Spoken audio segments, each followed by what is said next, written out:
岁月、环境、规则 ，LPL 在不断改变。6年中，有许多人问我，你为什么还在坚持？这局游戏对你究竟意味着什么？全军出击！我见过最美的风景，也听过最热烈的欢呼。为了所有这些，我愿意付出一切。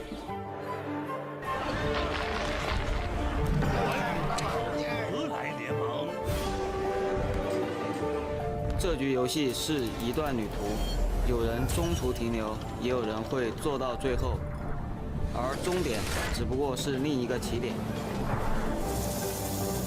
50的血量，50的血量！我不走那么多是非曲折，这局游戏赢就对了。 이번 게임의 낭만은 0부터 100처럼 무명에서부터 이름을 날리는 것이다. 我从来都没有后悔过自己走过的路。这局游戏的魅力就在于创造奇迹。 많은 사람들이 전설을 보는 것에 열광하지만 다른 사람들이 그 뒤에서 흘리는 땀에 대해서는 잘 보지 못합니다. 하지만 이러한 땀이 없었다면 저희는 다시 이곳으로 돌아오지 못했을 겁니다. 欢迎来到英雄联盟。 会变的是人和环境，不变的是游戏最后的胜利画面。我明白，这场游戏就是成王败寇，但是不到最后，我不会放弃对王冠的追逐。这局游戏需要牺牲，无私奉献，去成就团队的胜利。他还需要领袖，不管遇到什么困难，都和同伴一起扛下去。 是我最喜欢的玩具。 LPL 需要年轻的力量，是时候让我们来接管比赛了。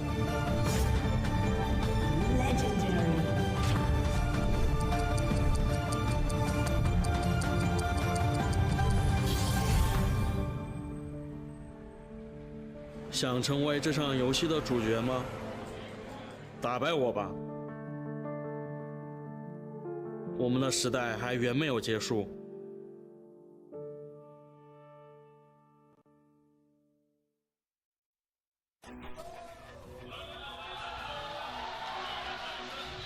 Good evening, ladies and gentlemen, and welcome to the English broadcast of the Chinese LPL. It is week 1, day number 5, and we have 3 exciting matches to be played today, 2 of which we will be broadcasting live at the Shanghai Superbrand Mall Arena, one of which unfortunately will not be on the English broadcast, but will be from Hangzhou at the LGD Arena. All the players are getting ready, and we're about to get into these matches very shortly, and they're going to be great matches nonetheless. Hello everyone, I'm Matthew Stewart. Joining me tonight on the analyst desk is the ever so handsome Barento Raz Mohammed, as well as the not so blue anymore Zach Rusty Pie. How are you two doing today? Still a little bit blue, but I'm pretty good, pretty excited to get into this one, Fish. Well, make sure you don't have your Monday blues, because it's not Monday. We have 3 amazing matches to be played here today. Speaking of which, before we break down those matches, let's first take a look at the standings, as well as the matches that have already been played. I know that you two really want to talk about the matches we had yesterday. Yesterday we had OMG going against Team WE, the 2 Dynasty teams taking place. What were your thoughts on that match, as well as Fun Plus Phoenix playing, pretty well yesterday, taking out Snake at their home arena in Chongqing?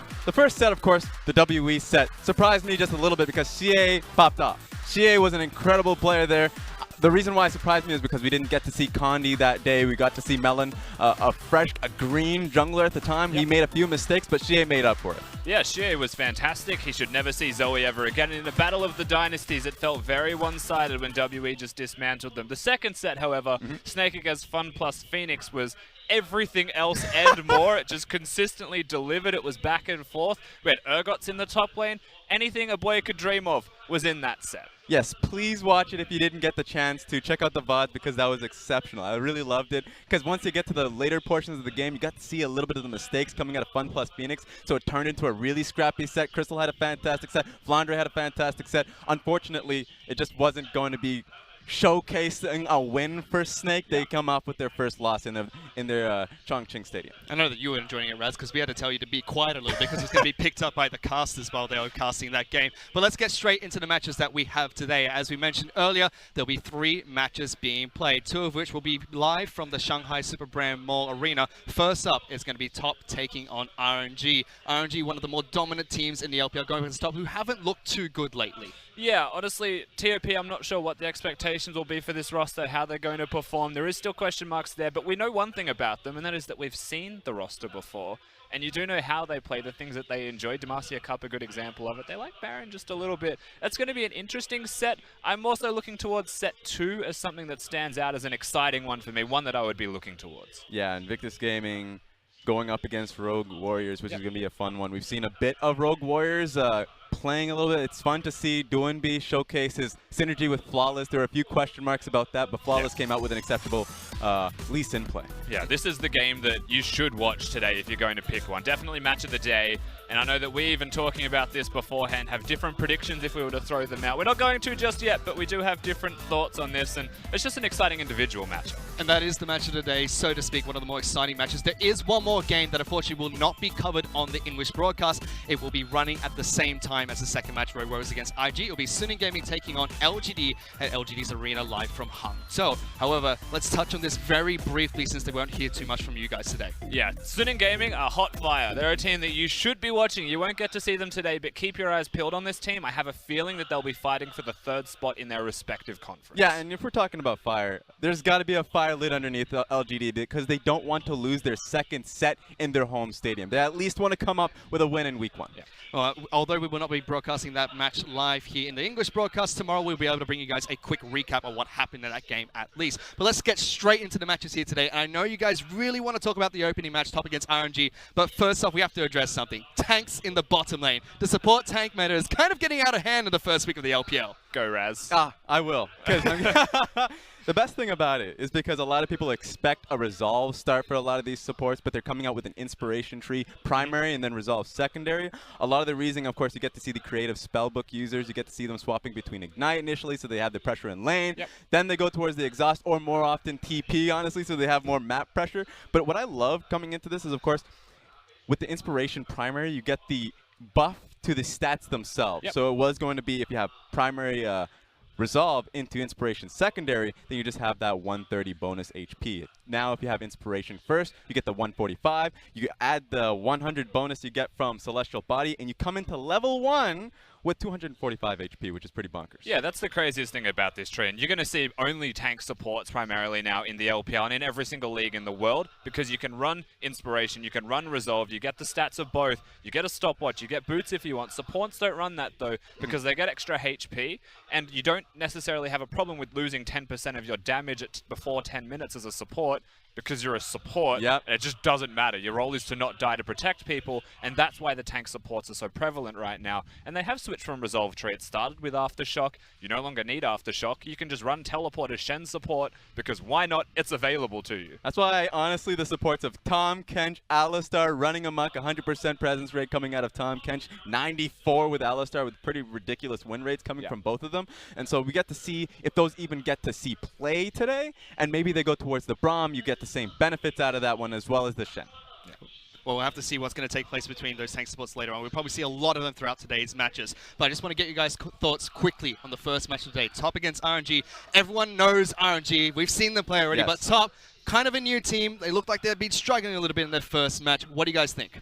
I mean, immediately, I know we talked about the tree so heavily, and it's mostly because we have 2 tank engaged players in the bottom lane position of Ming and Cat. So that's a lot of focus just going to be there between the both bottom lanes. How do they transfer their presence to the mid lane, because they really need to get moving early on. Yeah, Cat and Choo Choo for TOP is a place that you've always got to look towards, and mid lane Gung has been having a fantastic last split, and hopefully can carry that through now and continue to improve. Well, we're going to get into Champion Select for that first game very quickly. For now, though, let's send it over to our casters, Pulse as well as Clement.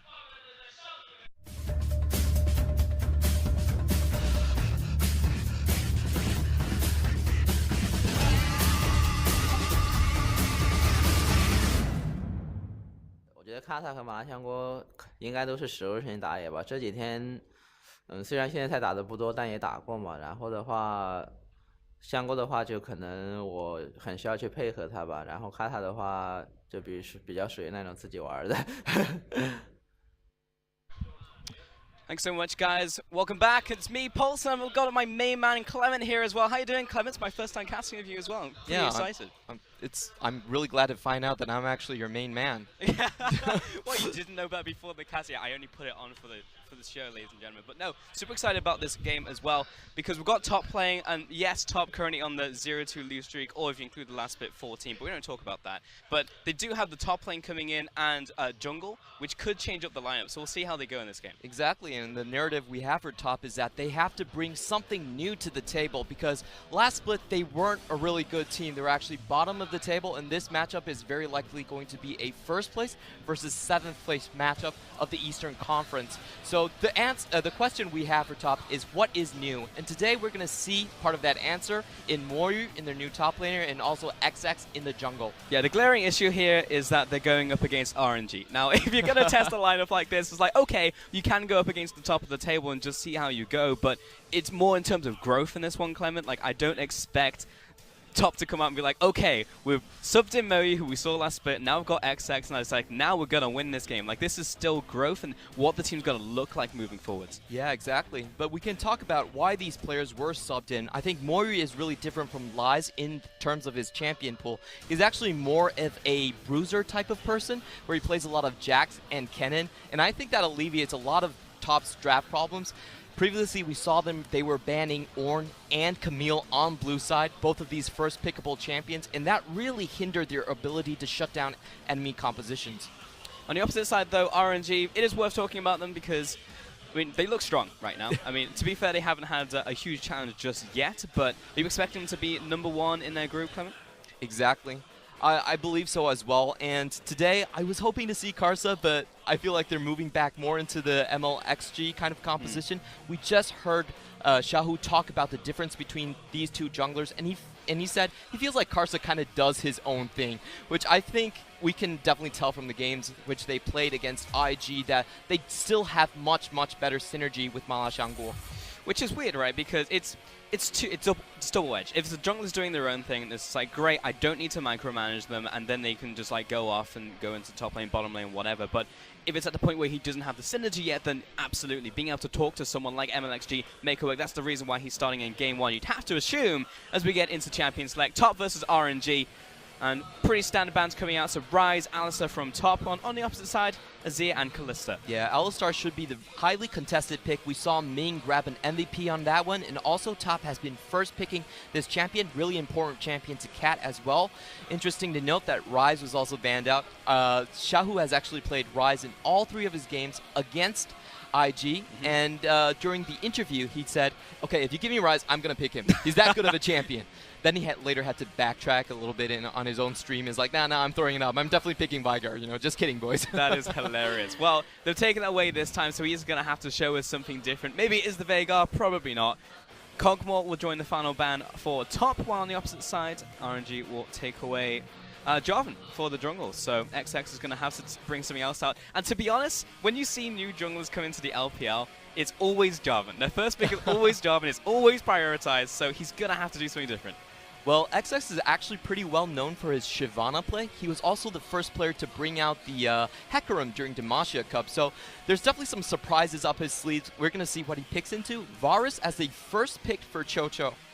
What do you think about a first pick Varus? As in, like, first off, the fact that it's AD carry priority, and second, that it's Varus. Yeah, I feel like it's an interesting pick because Abel typically goes for more of the late game hyper carry picks, so it's definitely a lane that he can sort of punish. And also, I feel like Varus is just a fine champion. He's very good in lane. He brings you that engage potential as well. I'm okay with, like, first picking him.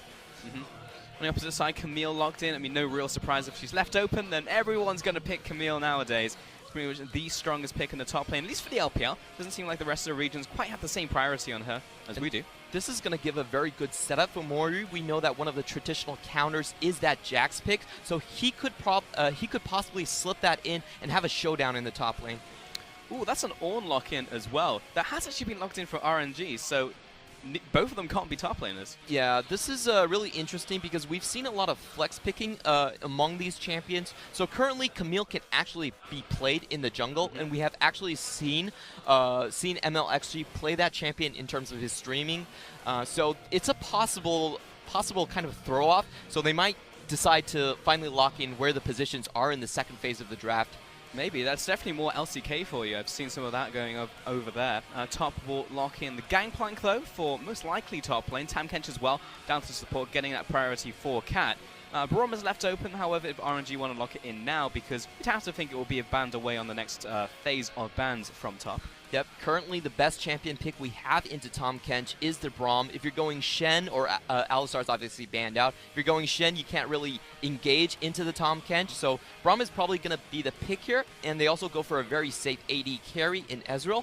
This is not something that Abel is traditionally known for, but you know, the guy has the mechanics. He can definitely play this pick. I will say that right now it looks like RNG are just amassing strong picks. Like, they have Camille, that's strong. Ornn, Ezreal as well. That does obviously give the chance for top to take away the Braum now to just avoid going against 2 super strong champions in the bottom lane. Zoe, of course, getting banned out. Actually, the fact that Zoe got banned out in second phase is surprising to me. Yeah, if I'm RNG, I'm definitely banning that champion out, because a lot of the times when you're going, like, your first place team, going in against what's possibly a 7th place team, you don't want the additional possibility of Zoe just picking up a teleport in the mid lane and making a macro play that's unpunishable. I think that's the big thing about Zoe and why she's consistently banned in competitive. We've seen IG Rookie use that double teleport to instantly create a 4v3, 4v2 against opponent bot lanes, and that's just...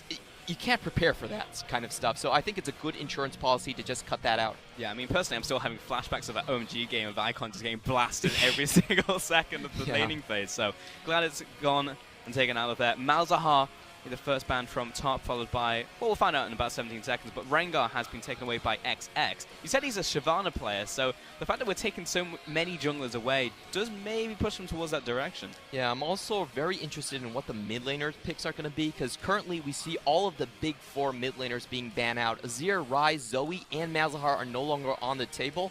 So the other picks that we've been seeing for Goon especially has been Talia, and for Xiaohu, we've actually seen some kind of weird stuff. You know, he's been trying the Veigar, he's been trying the Lissandra. So we're definitely going to see some new meta picks here. Or he could just play the Vladimir, which, if he's going the Vladimir, this could still be a top lane Vlad Camille jungle and Ornn support. They could do these swaps, so yeah. I'm not 100% sure like where these positions are going to be locked into. Flex. Yeah. Yeah. Well, that's a question that we'll have answered once it goes back over to RNG for the final pick. But top, you know, hovering over the Orianna, and to be honest, Orianna in this situation is very much a catch-all. It's just like, well, we actually don't know who the enemy mid laner is right now, so let's just lock in Orianna and hope for the best. Yep, we've seen a very poke-oriented Orianna from Goon going that Comet, and it's always a nice pick into the Vladimir. You can keep him at arm's length, and he has a bit of trouble during that laning phase, but the Vladimir might not be mid, which is something they need to consider. 100%. Well, Orianna will do fine either way, I'm sure. Top. Final pick was Sejuani over to XX, so he's actually just going super meta instead of going towards his own pick. All right, so Camille's definitely going into the jungle, and we see the Rumble in the top lane. Or wait a minute, is that a Rumble jungle? That's still Camille. It's Camille. Yeah. Okay, we're actually going to have to now wait this down until 20 seconds when everything is actually locked in, because they might actually just try and throw us off. But I think the Ornn should be support now alongside Abel's Ezreal. Yep. All right, so it's kind of how I predicted it. It's kind of a flex pick where you do put Camille in the jungle. We've seen MLXG definitely practicing this pick a lot, and we've also seen it in the LCK, just like Pulse has said. This is going to create a lot of pressure on Moru.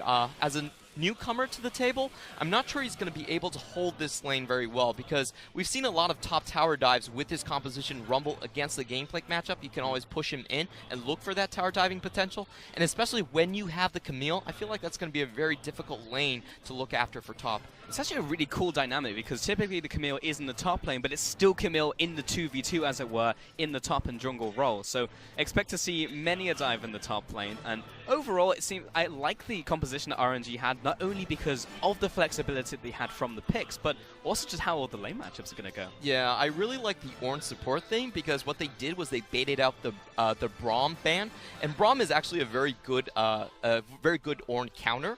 So they actually made top ban a good counter against themselves, and they're going to have a lot of pressure in that bot lane just because Ornn is so easy to set up against these immobile carries like Varus. So let's start listing some of the problems that top have had so far, and then see if they can remedy some of them in this game, because we had to take a look at the tools and what they've been struggling with, right? And the problem is, once they hit 20 minutes, they always just default to the same strategy. So they get out of laning phase, they look at Baron. If that didn't work, then they just kind of sit there and don't know really what to do. Yeah, I think the deepest issue for TOP is that their laning strength has always been very questionable. They're the weakest team in the LPL at that 10-minute mark. So after those 10 minutes end, they need to find ways to get back into the game, and that often entails very, very risky plays. We've seen this play against, I think it was SNG, where they did 3-for-1 turret objective trades. They were just trying to find something to get themselves on the board, and that's been a huge issue for them. And it's even harder when you have the crowd literally shouting RNG Xiao at you. So through your headphones, your soundproof headphones, you're hearing the arena erupt. So literally everything's stacked against Top right now. But honestly, we just need to look at these guys and see what growth they can show in this game, because RNG, what we're looking for them is essentially a 2-0. I think anything less than 2-0 here would be seen as failure. Yeah, it would be very shocking, and I feel like for RNG, this is a time to test out their rosters. You know, they have 480 carries. You can bring Y for a game. You can let Karsa show his face from time to time, and just take it from there. So if we're looking at the screen right now, 84% of the vote going over to RNG. Unsurprising. However, 16% is actually more than I would have expected from Top in there from the fans, but regardless, we'll start this one off on the bottom side for MLXG. First time I'm seeing Camille, at least in the LPL, in the jungle. So to recap kind of what happened in the level 1, we saw, I believe it was a 4-man invade coming in from RNG, but on the flip side, Top also got some wards down into RNG's jungle, so both should be aware of these jungle paths. I think overall this kind of benefits Gangplank a little bit more, so just that he knows that he's not going to get ganked from MLXG. It's actually funny that the ward just faded on the side of Top for the blue buff, as in RNG's ward on the blue buff, so I'm not sure if they actually know they're on top side. Regardless, it's not going to really matter to MLXG. My question is now whether he goes top lane with the doubles, maybe goes to a Scuttle Crab or picks up another camp and tries to pressure the lane. It does seem like Letme's actually pushing up though. Yep, trying to get some information on the Sejuani. We've seen that recently Sejuanis have been going back to the Aftershock after you get the extra attack speed from the Resolve tree and the secondary. Junglers are pretty aware of both where they are right now. MXG doesn't have the level 3. He didn't go for an extra camp. So Top XX is actually slightly ahead, though it's not really going to matter because Camille. Yeah, they were definitely looking to leverage the pushing power in the top lane, try to get a flank off there, and that came out pretty well for XX. He's going to pick up 2 extra camps from that. It seems like MLXG was just trying very hard to do something in that early game when maybe necessarily didn't need to. I understand trying to exploit your opponent. Like, MLXG is the type of guy who will get up in his face and try and mess with him, but didn't really pay off in the end. MLXG is one of my favorite streamers to watch. He's so crazy that sometimes he actually turns around and becomes brilliant. He'll go for these extended level 1 fights. You'll see him level 2 at 4 minutes and still trying to get an extra buff from the enemy jungle. And that's just the type of guy he is, and why he's built up so much of a fan base for RNG. I mean, he's one of the very few players you watch who makes a play and you're like, this isn't going to work out. Why did that work, you know? Exactly. And it's actually just so jarring for a lot of people who play against him because he just goes so deep. It's actually one of the reasons why I loved watching Cat last split, because the man is actually just insane. Like, he'll just run at you. Even if he's the only person on his side of the map, he'll run at you anyway and just assume that they have vision control so they don't just kill him. Ooh, this is another under-leveled invade coming from MLXG. He's done this twice now. Actually has a pretty high chance of being punished here if the bot lane can constantly shove RNG in. Which they are doing right now. Ornn's going to get the double knockup, as you said, and Choo-Choo will have to back away. He's very low. MLXG, if he lands this, he's pretty much a dead man. That's a good save from Cat. Has to flash away. 1 for the price of 2 on that flash, and Choo-Choo is actually staying. Yeah, that was a good hold from Cho-Cho there. He did not need to expend his flash, so can still probably hang around here. But the poke is continuing. MLXG, is he going to be merciful? Looks like he's backing away into his own jungle to take his Grump. And bot lane will continue poking away, as an Ezreal was wont to do. Yep, and we can see Abel now just picking up the mini red pot. This is something that can swing a lot of matchups when you're bringing Kleptomancy. It definitely tilts more than the matchup. Let's just leave it at that. 100%. I mean, it's a bunch of extra AD early It lasts for a pretty sizable amount of time as well. Yeah, I think it lasts for, I believe it's 40 or 45 seconds, something like that. Scaling up to 90, yeah. You can definitely get a level 2 all-in with that. And the fact you can just pick it up at level 1, I feel like it's pretty jarring in the lane. Yeah, 100%. Well, for now, it looks like AWOL actually went back to base. He's picked up his tier, which he really wanted to do. But Choo-Choo, it does give them the priority here to actually push the lane back in. Actually gives the CS lead over to Choo-Choo. Yep. So far, I feel like Top has actually played this very well. They've thwarted all the offenses that MLXG has been trying to do, and they've had a pretty safe top lane overall for Moryu. It's also worth mentioning that Ming has taken Unsealed Spellbook on the Ornn and just smited that minion. I'm very confused for a second. Yeah. Ornn as a pick, I feel like he's just so powerful in that bot lane. You get the... There's not a single champion I can think of that really has a triple knockup. Like, most champions would be happy if they had 2. He has 3. That is true, actually. Like, in terms of knockups, he does have, he has a bunch. Like, most champions have multiple forms of CC in, like, the support role, such as Thresh, but I guess Thresh would be the closest, because he's got a displace on his Q, a displace on his E. Yeah. But I feel like Ornn's even better because he has that point where he's too difficult to kill. Yeah. So far, I really like RNG's compositions. They have the Vladimir and the Rumble into double immobile carries from TOP. So if we were talking about the mid to late game team fights, it's actually going to be very difficult for both Cho-Cho and Goon to survive the same team fight. And Moryu's kind of in the same position as well. A lot of these carries, they have difficulties against Camille if they can be locked in that Hextech ultimatum and the equalizer coming down, and you have a Vladimir in the team fight. I don't really see how all 3 of them survive that. I mean, one of them's going to survive because they've got Cat on Tam Kench, but the rest of them, not long for this world. We've got a small invade coming out from top, though, onto this blue buff. It's maybe smited away by XX, but Zhao, who is rotating, a flash away. MLXG almost got on top of his face. So top will get out alive with the blue buff, but down the flash. Yep, still good play coming in here. Again, leveraging that bot lane. We talk a lot about Abel in our first day opening of the LPL. He's really known for these Twitch and Kog'Maw picks. He was a big early adopter of the what's the precision mastery that gives you extra attack speed? A lethal temple. Yep. He used that a lot before when everyone was still going on to press the attack. So that's mainly what he's known for. This is going to be one of the first times we actually see his Ezreal. Wonder how that's going to pan out.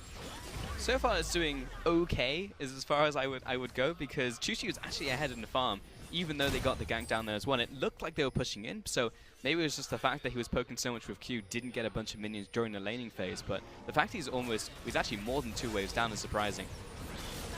Yeah, and Cho-Cho, he's one of the 80 carries where we felt like his champion pool might be a problem, but still has that Varus. Seeing the invade coming in. MLXG gets it.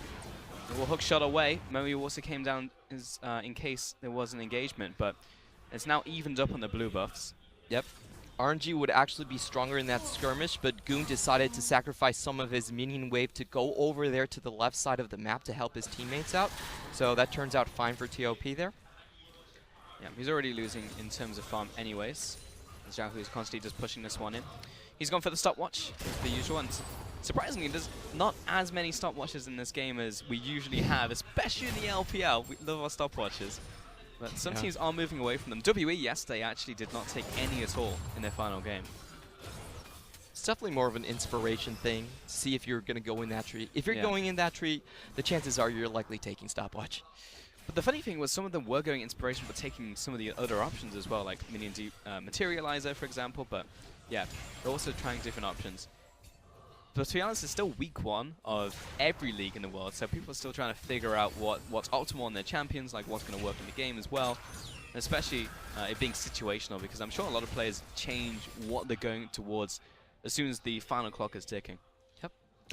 Much. I'm really interested on where TOP is going to find an advantage on the map, because pure laning phase did not suit their composition very well. I feel like if they go into the mid-late game, RNG's composition, just in terms of team fights, is far superior. So they're really going to have to leverage this Sejuani ult that, and try to get one of the lanes really rolling early.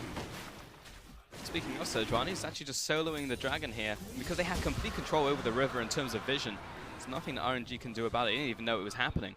So XX will get his first dragon of the game. It's Ocean as well, which is quite nice in the laning phase. Yep. XX recognizing that both his mid and bot lane are pushing lanes, just going in solo for that Drake right there. Good map read. But aside from that, when are RNG going to start turning online looking for fights? Because you have a Rumble comp, so typically it's like, I've got my double penetration items, we're going to go in at this next dragon. Well, the thing is, I don't feel like they're being pressured to do anything. They can just hold out and wait. The laning phase, like nothing happening in the laning phase is actually perfectly fine for them. So, do they really need to like make things happen? Yeah, they're pretty much just in defensive posture and make sure this Rumble can constantly push in, make sure the bot lane is not going to die to a dive or a Sejuani gank. And I feel like they're just fine with this current setup. Especially because it is RNG we're talking about, because then you add the context of it being RNG against top, and you typically look towards the players of RNG and say they outclass them in terms of mechanics when you get to those team fights. So I'm now looking towards top, because so far they've done a good job, but it's not like their opponent has been at necessary aggro as Zhao, who places down the Hemo Plague on top of Goon, gets a bunch of health back, looking to clear the wave. Just looking for a single back right now. And we can see what items Xiaohu picks up for the mid lane. We've been seeing a lot of they call it the salary items here in China. Salary items. Yeah, salary items. So the free GP10 regenerations. He's actually going for a more aggressive build right here. Straight proto belt. It's been a while since I've seen Vladimir just go straight up proto belt. Because it was that as soon as Vladimir came into the meta, it was everyone went proto belt. Then it was like, oh, Spirit Visage, fantastic, or just another tank item. But he's actually gone back here. It's very interesting. This is signaling that Xiaohu feels like there might be a big team fight incoming from TOP's side, so you want that extra strength. Ooh, Moyu aggressing on Let Me. He places down the Equalizer, forcing Moyu into the bush, and XX completely whiffing the ultimate. Let Me decided to go in, though, so he's probably going to die for his troubles. Flashes away into the Zhonya's hourglass. Dodges the stun. And he's dead, but here comes Cat and Choo Choo as well to close the noose. And that's first blood to top. Yeah, and we can see some of the remnants of how Top started their previous season 4-0. They were really known for this type of lane swap plays. Let's watch, can Goon survive this? Absolutely Doesn't look like not. However, it's a question of whether both of these players get out of live, and Xiaohu's going to tank the tower for him, so they're good on that end. But this kill on the top lane is being converted into a tower, whereas on the opposite side of the map, Abel's trying to do what he can here, but there's another minion wave way far back behind him. So Top's actually going to pick up the kill and the tower. Yeah, that's a very good leverage of a pushing bot lane right there. Also, in the middle, we could see from MLXG, that's one of the reasons why Camille is such a favored jungle pick, is because you can juggle tower aggro very easily when you go into your Hextech ultimatum. Yeah, makes you untargetable, but now he doesn't have that for this trade against XX, who is trying to take away the red buff. Let Me's coming down from top lane. Cat is here to assist. The getaway driver. He's going to hop over the wall. Herald might be on the docket for them. Mid lane's only now just coming back in to play, so no, Cat will go back to base. Abel just lost huge most of his health. There. Moyu flashing into Abel, forces the flash out from Abel himself. Yeah, and I actually really like the gangplank into the Ezreal matchup. Now, most of people think like Ezreal is kind of a poke champion, but he still needs the auto attacks. But here comes the punish. MLXG down into the bottom lane, tactical sweep, and he is very much a dead man. Overstayed his welcome. They didn't have enough vision on the bottom side of the map. And Camille sweeps in for a very clean kill there. Yep, it was good up until it wasn't. Wanted to see him just back away from that play, because top, it's like step 1 is definitely there for them, but then step 2 usually isn't. Because as soon as they get that step 2 down, then I think top could actually challenge a lot of these teams in the early game, because the fact that they got that kill into a tower was perfect for them. Yeah, exactly. They just needed Mori to play further back. They didn't have vision of the bot side. Play kind of conservatively, and that would be all fine for them. Now I feel like the next big objective of contestation should be this Herald buff.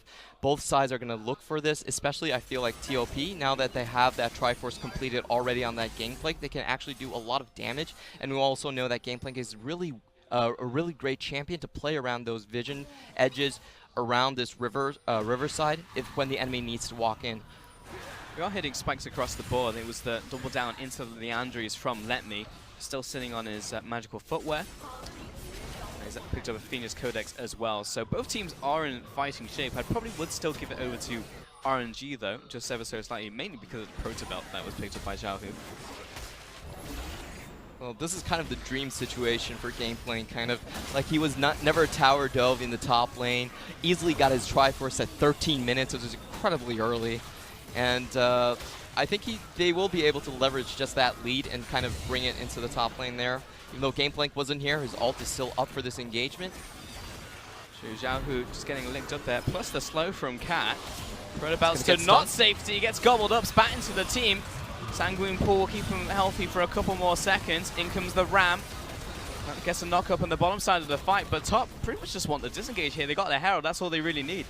Yep. RNG able to escape with the help of Ming's ultimate right there. That's pretty much that. Top are honestly just getting objectives for free, and I know that, Clement, you said that RNG are going into this defensive stance, but it feels like they're giving up a lot. They certainly are, and the next big objective for them is kind of the mid lane right now. I feel like they have to make a big play just to defend this objective. If they let that mid lane go down, I feel like the ball's really in Top's court from then on. Statistically, if you take the first 3 outer turrets first, your win rate goes up to about 70%. But then you add in the factor of the fact that Top seems to be cursed. Have not won a game Saps don't lie, man. I mean, if you take your first 3 towers, it's still a huge boon to the team. So, and now they have the Herald. They're definitely going to look for that push. RNG attempting to go for this dragon. Has been spotted by that ward down from top. And XX, he might be able to go for a hit and run because Cat's over the wall. Don't Looking think for they the should smite. try to fight Nope. this. Get me out. All right, we're Yep. good.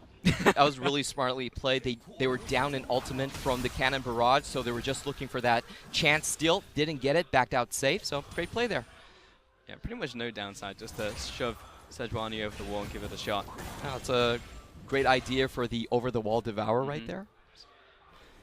Now pretty much just waiting on the next fight. There's no big objective for a while. As you said, mid lane's going to be essentially the point of contest for both teams, but Herald, still waiting for that one to go down. It's in the hands of XX. Yep, it's already down to half the timer. Next big team fight is going to happen middle. If TOP can get that mid turret, I actually think they're in a very good position for this game, but RNG is going to be looking for that fight. So what you want to watch is how far Xiaohu can get the lane pushing in the bot lane, and if he can get that back line flank with his proto belt. Meanwhile, Moyu back into the top lane, just farming away. They've got the very early Triforce. Even went for the Ancient Coin on top of that, so just kind of expecting to join up with his team a bunch, I guess. It's definitely been a good game for Gameplank. Was not harassed at all. We've actually seen the magical footwear when you bring that and you get ganked before 10 minutes and you can't run away from the rumble. That's one of the worst feelings in the world. He managed to avoid all of that, and he's sitting pretty now. Yeah, it was literally just that one gank earlier. And now he's been sitting pretty. So this is a great game for Gangplank. And pretty much anyone who wants to farm, including Xiaohu. It's just a waiting game. I'm also waiting for the Varus to really turn online, because he's got the Guinsoo's.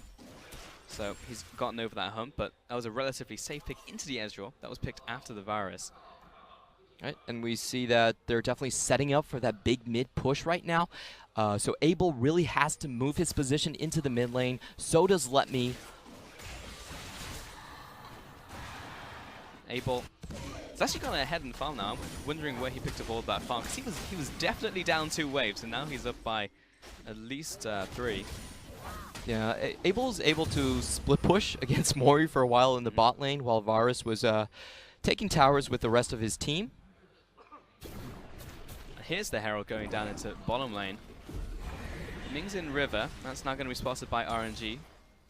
Choo Choo's already here, so it'll be 3 on 2 from what I can see.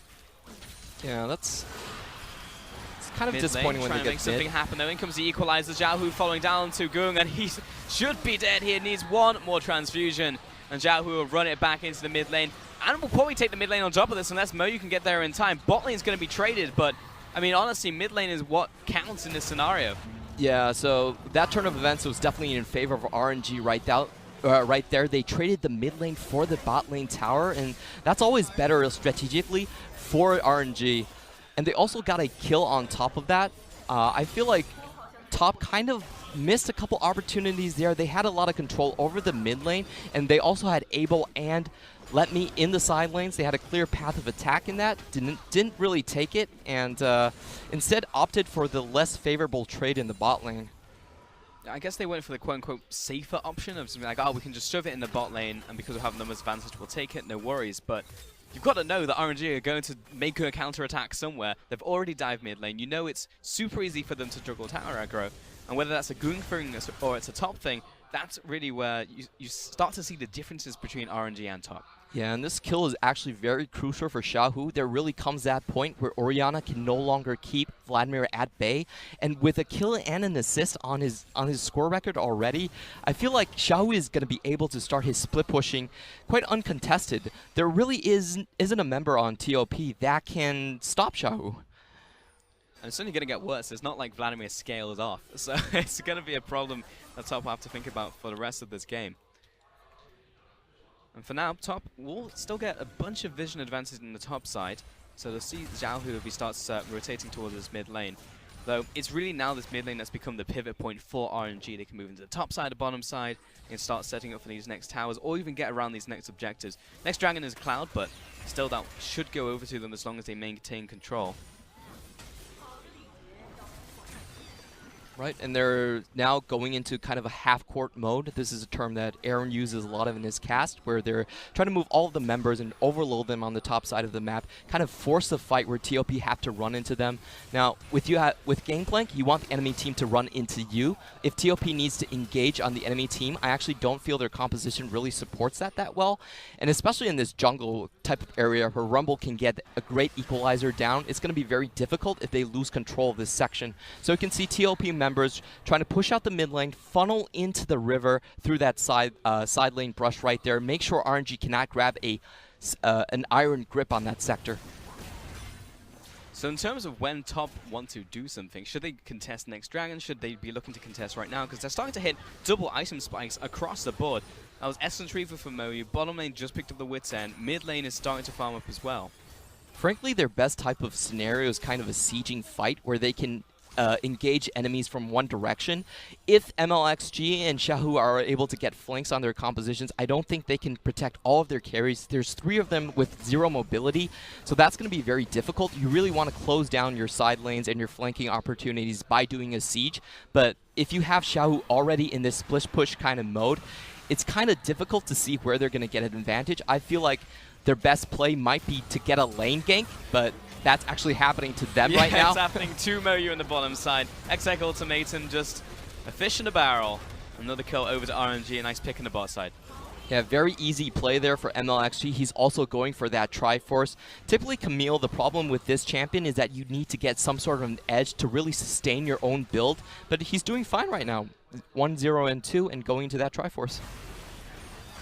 Yeah, on the flip side, Moyu is still firing over. Like, yes, he died there, but it's a Gangplank. He gets bigger. Next dragon's going to be Ocean. RNG was able to leverage the kill on the bot side onto Moyu into the dragon. But it's always something that you have to think about as you get later into the game, especially when it's like 3-item GP, 4-item GP, and he starts one-popping your carries. Yeah, this is actually a really interesting build coming out from Gangplank right now. We're seeing the Essence Reaver being picked up. It's more of a crit build, so this is going to make his Qs hurt a lot more and be better at the split pushing side of things, but in terms of dealing damage to targets like Rumble or Abel, it's going to be a bit more difficult. So this is more like it's a more steady build. You're not so dependent on your barrels landing. I'm kind of interested why he's going to go into this build and if he's going to try to continue to split push, because so far it hasn't really worked out for him. MLXG attempting to contest the red. I mean, MLXG is just trying to contest everything right now, but Moyu, that was a big crit on the Q, so it does do damage. I can tell you that, Clement. Definitely does. It's more of a split push oriented type of build. The main way that TOP is going to get back into the game, I really feel, is a gank coming from an XX. He really needs to find the time when RNG members are split up and try to force the issue with his ultimate. Well, this is what you were talking about, the kind of sieging angle that Top want, kind of front to back, but MLXG always on the side looking for a flank. Yeah, they really should have done this play when they had the Herald. I'm not so sure about the bot lane trade where they showed 3 members super early and RNG was able to get their lanes, able to get lane priority, especially for the Rumble. So this is kind of a late move that they should have been trying to pulling up at better opportunities, but let's see how it works right now. The problem now is that Xiaohu is going to be coming in from the side with Ghost and also his Proto Belt, so they're going to have to be very aware of that. I mean, they're very much stagnated because there's too much wave clear on the side of RNG. They've barely scratched the mid lane tower. So now Top have to go back to the drawing board, in which they've gone to the top side. They were like, maybe we get Xiaohu. Actually, to be honest, Xiaohu probably would have killed both of them. That's actually true. At least they've gotten the minion wave. And they've essentially just gone back to farming. But it's when does this work for them? You know, it's like they group up, it doesn't work. Okay, we'll go back to farming. They group up, it doesn't work, and it's just the cycle continues. It's and not a very easy composition to force the issue, basically. They can try on the next team fight, but even then, I don't feel like they have a really good chance of winning it. Also, burning a Ghost from Vladimir doesn't really matter now that he has the Ionian boots. That cooldown is only 108 seconds, so not much of a loss for Xiaohu at all. It's getting to the point where it's playing to not lose versus playing to win for Top. But I'm not actually sure if I've seen Choo hit anybody this entire game yet. Because I've seen him get 2 items without him actually hitting a champion. So he might hit very hard, but I don't know, and I don't know if they know either. Yeah, TOP is not going to get much out of RNG's current allocation of players. They're putting Let Me with the group. And Noyu again is getting caught out. And this time it was in the mid lane, right next to his team. That's also problematic. TOP thought that they saw Let Me backing and want to get some vision around that area. Did not pan out for them. As you said, it's a difficult composition to work, but at some point you just kind of need to do something. Because the longer this game goes, RNG is just going to engage on you and then start sieging, and Xiaohu's going to be a monster, one-shot your entire team. Seeing 1v1 come out here. Not much happening. If you were the shot caller on top, what would you say right now, Clement? If I could go back in time, that would help more. If you could go back in time as well. All right, say you're out on a time traveler, and you're put in this situation where you're behind, you have a hard comp to execute. You siege mid with Herald, you have Cat, so you can do the Abyssal Voyage behind the tower and then pick up the bot lane. I felt like that was the main play that they kind of missed for TOP and could have snowballed them into a much better situation. If this composition was sieging, let's watch this team fight come in first. This is a potential pick here. Min getting caught out. He goes down, but Abel cutting around the back line. Xiaohu Here comes Xiaohu. A massive ultimate will decimate the front line, and everybody is now scattered from top. XX running it back for the Arctic Assault, but here comes MLXG flying from the sidelines. A flash onto Moyu, the Hextail ultimatum, making a triple kill for him. Zhao chasing down Cat, gets the Ties of Blood down. It should be a transfusion for the kill, and Cat is essentially delaying the inevitable. MLXG wanted his Quadra. Yep, and this is the reason why you can't fight in open ground against RNG's composition. They had a 5v4 scenario where they took down Ming and his ultimate, but still lost. Xiaohu coming in was able to deal enough damage to basically kill Goon and Chocho on the same rotation. And it just feels bad because we were waiting for this to happen for the last, I would say, 15 minutes of this game. We were like, well, at some point RNG's just gonna win a fight, take a Baron, and then run it down mid. And that's essentially game 1. I just wanted to see that from top, and we keep harping on. We sound like a broken record at this point, Clement, but I totally agree with you. The play needed to happen when top found the advantage in the Rift Herald. Yeah, because this composition, it really can't deal with threats coming in from different directions. There's too many vulnerable carries that they need to protect, and we're going to see the team fight again in 3D view. So start off with Ming getting caught. You're like, excellent. The support's down. His ultimate's okay, but then it's the layering of ultimates. Flash E onto both of the carries at the same time. Did you see how much damage he did to both of them? Yep. Basically insta-killed both of them. I mean, this is essentially a wombo combo comp, and as soon as you get onto open grounds and Camille can just fly all over the map, then she's going to track down everybody in a losing fight. Yep, so the next turning point for TOP, I feel like, is kind of a defensive posture. See if they can funnel RNG coming in from the same direction. They have MLXG right now, though. Yeah, they've caught out MLXG, placed down the ultimatum, but it looks like he's the one trapped. Been in the mid lane, everyone is sieging, so MLXG will die, but this actually might be an inhibitor tower, if not an inhibitor itself, over to RNG because he was drawing the attention of the entire team of top. The sacrificial hot pot play, and this leads them straight towards the enemy blue buff, and they can actually continue to push here in the top lane. The fact that you can just run into the jungle and come and get me, and we'll just take your mid lane, look towards the top lane, try and siege, but To be honest, RNG have enough time, I think, on the Baron just to wait for MLXG to come back up and rinse and repeat. Yep. To be fair, that was not a good play from MLXG. What are you talking about? It worked out. They got the mid lane tower. Well, I don't think he really needed to die there. They definitely could have taken a couple more towers with him alive at this point. 100%. And Top will get a consolation prize. It's the outer mid lane tower. So good timing on that play. Dragon is also up, so Top might be able to swing by and nuke it. We haven't even seen the best combo that RNG can pull off, so we haven't seen the equalizer into the Hexapec ultimatum with Xiaohu flanking. That's going to be spectacular to watch, and I wonder how long TOP's composition can survive that. I mean, to be honest, the mid lane fight, or rather the one in the upper river, looked very similar to that. Xiaohu jumping over the wall with Splash. Yeah, they were just missing the equalizer. That landed that on top was like, instant. I'm sure RNG can do it, and it's... if that was the result from the earlier play and that didn't happen, then I don't even want to see what happens if he does land the equalizer. And it just comes across. It's going to MXG soloing the Dragon as well, and it just seems like a battle of the inevitable for Top for the rest of this game. And I look towards game 2, and it's just like they had step 1 in pretty much all of their plays, not just around the Rift Herald, but in bot lane as well. They got step 1, they got the kill, but it never really converted into anything aside from that first blood tower. Yeah, the composition TOP is playing is really reliant on tempo, so you need to keep the pressure up at all points with the Varus push and try to get like towers after towers after towers, but instead in the mid game they kind of traded objectives and they didn't set themselves up for the best scenario for their composition to work, and fighting in open ground is just a big no-no for them. Do you think that Top should actually go for a more straightforward composition, something where they can actually just group up, look for team fights, play it very bog standard instead of forced to play these situations out? As I'm just looking at MLXG flying across the map. It's a difficult macro composition that TOP needs to play right here, but I can kind of understand the idea. They actually had a lot of good lanes. Let's see the engage come in here. Yep, Min getting caught out, but he is very tanky even for a support. In comes the ultimate, and this is going to be a big knock-up onto 3 players, popping the spell shield as well. MLXG onto the backline, and in comes Xiaohu with the flank. The only thing now is the equalizer that was placed at the start of the fight, and Choo Choo very much in no man's land. Cat getting caught out on the final part of that fight, and it's just a clean ace, a 5-0, not even remotely close, and RNG will just run it down mid. They've got minions here, they can tank the towers, it's not even gonna matter.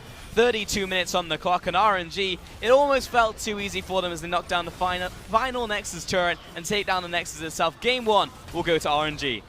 And what a clean game here coming from RNG. I feel like they read most of TOP's moves. They understood that what they were looking for was kind of the timing when Letme wasn't guarding the towers with them. They swapped Xiaohu to the side lanes and had the Rumble in the mid lane. And after that, I just felt like TOP could not get any of their sieges off. That was essentially it, and I wish we had a time machine, and I'm sure Top were waiting for that one as well, because that's really what they needed in that game. But moving forwards is looking at the jungle role, the top lane, because we said at the start of the game, this probably isn't going to be a series that Top wins. However, do they look better? And Clement, did they look better? I feel like they definitely did. I like their draft this time around, and they actually have 3 winning lanes in terms of the gold in the early side of the game. You know, you can kind of fix the macro play later, but what you can't fix is like your general strength in terms of laning. All right, well, I need a second opinion here, so welcome Raz to the desk. How are you feeling about that game? Hello, hello, hello. I'm okay. You know, I'm doing all right. It feels like we expected the outcome in terms of RNG taking the victory. Top did take a good start. A lot of the cases, it felt like TOP. The most interesting thing, what surprised me the most was the Varus first pick, of course. They had good wave clear based off that. They gave away the Ezreal, which was like, I wonder how that's going to be, because it's one of the most contested picks in terms of AD carries. But you saw the Tom Kench come out, good wave clear push on the bottom side of the map. Kudos to TOP. They were able to push out, recognize that Ezreal was underneath tower, and they just ulted top lane and get the first tower gold. That was really excellent from their point forward. But you were right, because what did they do with that pressure, Clement? They didn't really do much after that. Mori was caught twice on the bot side lane. I really feel like he needed to understand his role was just to absorb pressure from RNG and let Varus do his pick. Yes. And they didn't even siege the mid lane, which is that was such a missed opportunity. Because that's the thing. The biggest point about Ezreal, even though Ezreal has the highest damage per minute in terms of AD carries, the biggest problem with it doesn't have that high of a win rate. It's like now it's essentially like 40% win rate. Issue is because once you hit the 20-minute mark, then you're actually doing damage. But before that aspect, a lot of the AD carriers just do more than you. Tristana just, once you have static Shiv, you're wave clearing. Same deal with Varus. So I like the fact that or at least the coaching staff kind of recognized that, baited that, gave it away, and they were able to utilize it earlier on. But you're right. What happened then? Abel was able to get to the 20-minute portions of it, gets 3 items, and he starts dealing a lot of damage. Yeah. So is this more of a composition thing or a top problem? Because it definitely was a bit of both. As we see the man of the match, it is MLXG on his Camille, first MVP for him. And obviously he was just messing everyone up, so pretty easy. To answer your question, it's a TOP problem because they couldn't get that going for themselves. But the man in front of your face, yeah, he showcases what makes RNG so strong. They had a game plan in minute 1. They had a game plan minute 20. They recognized what they wanted to do. Camille was a fun pick. I mean, me and Rusty kind of saw that in the back. We're like, the moment Camille came out as the first pick, we're like, yes, MLXG has been playing this on stream. He showcased that that's in his champion pool, so it's a legitimate flex pick for this team. And we saw how he was trying to utilize that to punish Sejuani. But kudos to XX. I mean, he was completely safe earlier on. He was out farming and outpacing the jungle matchup because every single time you saw Camille come up with a ward, trying to find out where he's at, blue buff was already cleared. Raptors was already taken. Unfortunate for XX, it didn't matter too much because mid lane was just getting pushed in constantly, and a matchup that Orianna should be winning, should be out pushing, should be out trading. That wasn't the case. Xiaohu was able to control the mid lane matchup, and you're like, okay, well, I mean, good thing for XX, but at that point, you just lost control mid lane. Yeah, I really like that Vladimir pick because the first 3 picks from TOP were already all 3 of their carries, and none of them had any movement mobility skills. Yeah. So he definitely recognized that situation is like, if I pick Vlad and I make it to the late game, then it's basically just over. Yeah. However, is this the best iteration of top/Dan that we've seen so far? I'd say give it a couple more games. Give it a couple more games? Yeah, because I feel like Mori had a good laning phase, but he actually was not pressured that much. So I want to see what happens if, say, MLXG and Let Me are constantly diving that lane. How will XX and Mori actually react to that type of pressure? Yeah. Because this game, they kind of got a pass, so we didn't see much. I would say that the only growth we did see was that the quick thinking, or at least the pre-planned point of having Tahm Kench earlier on. That's something we gave Suning a lot of credit for last year, being able to utilize their push and send Tahm Kench top lane. That was the Yoon special. Now it seems like Cat's kind of thinking about that first, because usually for TOP as well, it's team fight first, fight first. If Cat's leaving the lane, he's trying to get a kill rather than trying to create map pressure, rather than trying to get turrets. This timer was different. But the issue was they couldn't go to the next step. They couldn't go mid lane with it. So, I mean, if they had, you already mentioned it, if they had the Rift Herald and placed it mid and were able to utilize that, that would have been an easy tower, especially with how quick pace Varus was. Then it would have been great for them. They would have been able to take much more vision control, but that wasn't the case. Yeah, missed a golden opportunity. They just finished their Ginsu's Rage Blade. Rumble was in the top lane, and Ezreal was in the mid where you didn't have wave clear. Like, okay, put him in. Just run it down mid, run it down mid. And they didn't do it, so I felt like, it was a pretty close game. That's all you've got to do. Is there a single pick on that composition where you think you could change and then maybe it would be different? Because I understand it was very much about the decision-making right there. They had the tools and they didn't utilize it. Is there a way to, I don't want to say dumb down the composition, but make it easier to execute for a team like TOP into a matchup like RNG? Maybe just the GP. Like for me, it feels like a stretch because they had everything, like the tools were there from the jungle to the bottom side of the map. So I would never, as a coach, come in and say, the pick ban is okay. Like, I would never do that. But if you bring in like a tank at that point, then sure, it's easier to execute. Maybe you get you're more confident in diving mid lane or bottom lane, whatever tower they really want to choose. But at that point, you don't even, because that's too much information at that point. You don't want to talk about pick ban. You just talk about that mid lane. And for the next like 5 minutes, however long it takes for them to get back on stage, the only thing you talk about is just go mid, please. That's it. Pretty much. Yeah, pretty much just play the early game out the way that they did, because it did look good. Like, they managed to get the initial conversion. We were like, fantastic. This is the top that we want to see. And RNG, especially because they were taking a more defensive style, I mean, it's like, great. This is the opportunity you can use, but it was never really executed in the end. On the side of RNG, any adjustments that needs to be made? Because, to be honest, they didn't need to do anything for this first half of the game, and then he just won. Pretty much. I actually felt MLXG was overstepping a little bit too much with his early invades. Actually fell behind 2 camps very, very early, which I felt was kind of unnecessary for him to do. He didn't really need to push the tempo. There was a real chance that he would get punished out of that, but he didn't, so it's still fine for him. Pretty much very quick. With the jungle starts that's been going on, it's red to blue, so there's no opportunity for him to come in for an invade. So that's just something he should have known. Yeah. Well, that's going to do it for game 1. We're going to take a quick break before we head into game 2 between TOP and RNG.